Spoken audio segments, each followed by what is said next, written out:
Alright, so we're going to be doing a tips and tricks video because we are getting close as hell to the Black Clover mobile launch, and I think that these will help min-max for some people or just be just general good tips, I'd say, not to miss out on, right? Stuff like that.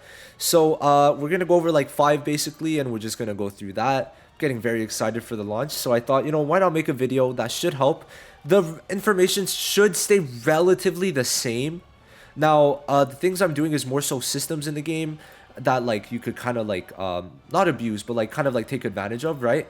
But I wouldn't say it's like something that should change. This is the first tip that I'm going over is the only one that might change, but please know anything said in this video is subject to change still as the game is not out. So, maybe they just remove this thing completely, right? You never know. So why don't we just get into it? Thank you to Antho. I'm going to probably link this down below. I hope I do. If not, just go to his channel, search up like Antho Black Clover and you're going to find it, right?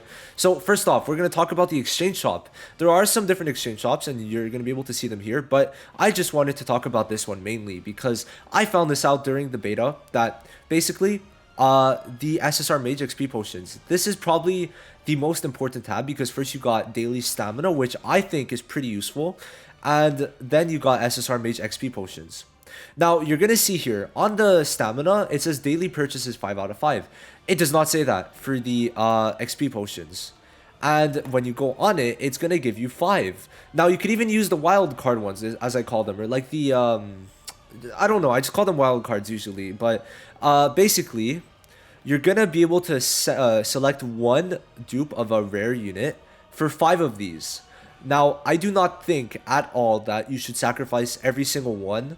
I believe that you should sacrifice, if you get a lot of like 2 units that you don't like, you should give them up. And I think that early on, just checking videos to see if there's certain ones that are good, or just going on Twitter, stuff like that, maybe checking out my BC Clover mobile EN account, right?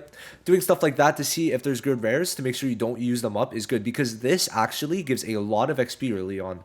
So basically you might want to use these the most, I'd say, because I'd say like these are good to use, especially if you don't want to like accidentally overuse these. But let's say you have like 10 of some, you could use 5 because you're gonna end up getting more either way, right?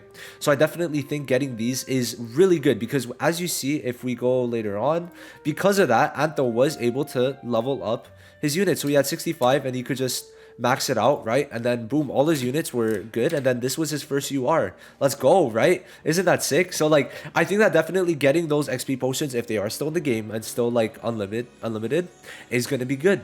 Definitely think of trying that out. For sure gonna help you early on. It definitely boosted me and my account very quickly. Now, next up we got bonds. This system is honestly a very good thing for the game, and it's gonna be like an extra reward for every character you get, kind of like in BBS when you max people out. You get like 75 gems, or 125 in total if they're a 5-star, right? So basically, you're gonna get these dupes, the like wildcard dupes, right, that you could use on anyone, and then you're gonna get shards for themselves. This, I gotta say, might change. This is one part that might change, but still, this is a very good dupe system because of the dupes you get, and I think that no matter what they change, there's still gonna be good rewards for you to get. So basically at the end also you get a skin, so that's cool, and then you also get 5 times repeatable for the gems, so you could get up to, I'm pretty sure it's 50, 60, 70, 80, 90. So in total 50, 60, 110, 70, 180, 260, 350, I think.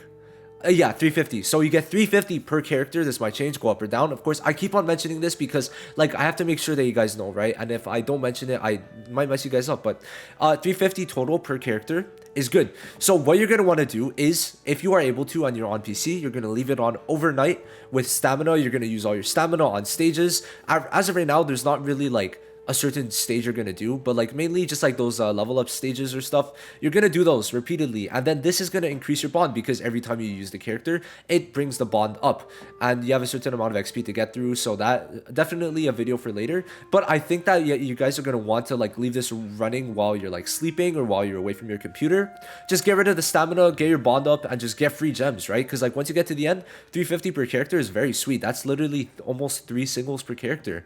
So 40, bro, we're gonna get free singles like crazy, bro. It's crazy. And then of course it's gonna give you like these dupes, right? Maybe this, but I hope not. But if it does, definitely this is, if it does still give the dupes per character, this is a must do tip, right? You're gonna want to get it as quick as possible. So of course just doing it at night is definitely, I'd say, the best, or just doing it in general whenever you can. Of course, just use them, or if there's skip tickets, that's another thing. If there is skip tickets, I don't know if it's gonna give it like bond because like of course it's different like skipping with like a team and then actually battling with it. So if it does, of course, just get skip tickets and do it that way. Make it easier for us. But if not, just do battles at night, right? I'd say that makes enough sense. Now, later on, of course, you're going to get this, and you're going to be able to choose one of the seasonal mages. These seasonal mages are the best units in the game, I'd say. Everyone is very good. Is the best AoE attacker. Mimosa is the best healer. She basically makes you unkillable. And then Asta is a very good shield breaker. So basically, he's going to be doing a lot more single target damage. Then is going to be doing more AoE, and Mimosa is the best healer. So of course, I'd say that they want to make these characters very good, especially because in the summons, they are 0.06% rates each. About, I'd say like 0.633 because it's, I think 19% in total for the 3. So all of these are good to get. If they change the seasonals that come out during launch, they could do that. It really doesn't matter what it is. I'm going to make a more in-depth video on this when we actually get the units. But for now, I think this is a good tip to know. Just choose whoever, unless you like pull one on the reroll, which I don't know if you'd be able, but if you do. So you're probably going to want to choose the support out of all of them because I think supports are what we need the most. And for arena, make you unkillable. But of course, if you end up pulling them later, you are able to change it. So please do not think you cannot change the person you select. That is not something that it's I think like I was like, oh, am I not able to change it? But it's right there, reset, so you're able to change it. And some of these are pretty like simple, so like they're gonna stay. Some do stay, so like the LR promotion one stays, but for the normal challenge, this one you have to redo again whenever you reset. So keep that in mind. If you are lazy, maybe keep the same one. It also depends. If you do need dupes for a certain thing, maybe you do want to keep the character and you don't want to get another one. But I think the best thing out of this is getting as many seasonals as you can because they are cracked. Okay, so getting as many as you can. If you pull one, reset, choose another. And I think a lot of people are going to make videos on it. I think this is one of the first videos I plan to make, honestly, because this is very important for people. So just keep that in mind. If you pull one of them, maybe consider choosing another one because you want to get as many as you can. But don't need to if you don't want to, but I mean, best thing to do, right? And of course, if you want to choose the DPS first, go ahead. But I think out of all of them, depending on like the batch, maybe there's different seasonals that they're going to have for season 1 instead of these 3. Maybe, you want to choose DPS, you could go ahead. But it all also depends on the first SSR you get, I think.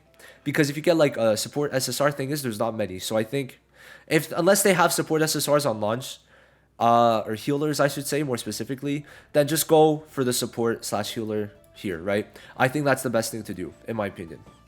Now, next up, this is a little thing, but please do King Wolf. This guy, oh, I did not mean to have audio on, so you guys don't hear it, but this guy gives gold and also gems. So what you're going to want to do is just whenever it appears, you're going to go in and you're going to fight this guy. I'm sorry, he looks cute, I know, but you're going to kill him, and then you're going to kill him some more, and then you're going to get the rewards, and basically the rewards should be right here. So you're going to get gold, which I'd say this is a good chunk of gold, especially for the beginning. And then you're going to get gems, 55 gems. Why did you click off so quick, man?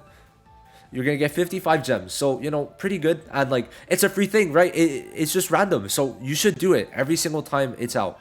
I definitely think this is decently important to get extra gems and gold. So make sure you do that. Now, next up, we've got these kind of like overworld areas where you could fight. And you should probably do these. I think that doing these is very important when you can.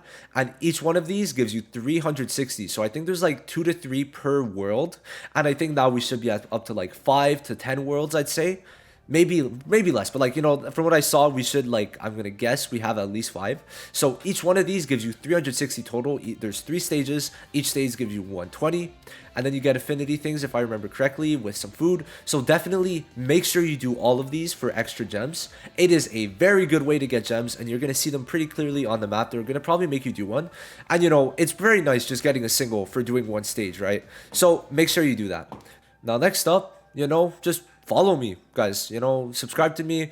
I'm going to be doing daily videos when the game comes out, and I'm going to keep you guys up to date on everything, and I'll make sure to do that. So, of course, if there's anything you need, just let me know in the comments below. I'll be sure to do them if it's a useful video in the future. If not, I'll include it in mini parts in another video. Now, of course, do follow this account please, I'm gonna try to tweet as much as I can still in the future. So we got release date, all this stuff. I'm gonna be tweeting tips and stuff on this account in short forms, and this is more gonna be like long form explanations. Now, of course, there's a database and the countdown if you want to check it out. Of course, this isn't the exact countdown because we don't have the exact time yet, but it should be around this time, right? Give or take like 24 hours, right? Maybe like 12 hours. And of course, there is the characters which will be translated in the future. So when you want to check this out with the accurate information, do check it out. Right now, it is beta information. So these characters do not have the correct information, not all of them, because characters like Leopold got switched to SSR, so he's probably going to be doing more. And then you got characters like Charm, you got switched to SR. So, stuff like that does change things, but do check it out. Of course, there's also going to be GC database making translations and a website, I think. So you could consider checking that one out too. I think they're both going to be very healthy for the community. And with all that said, that's pretty much it for this video. Just tune in, subscribe, and I'll see you guys in the next one. Peace.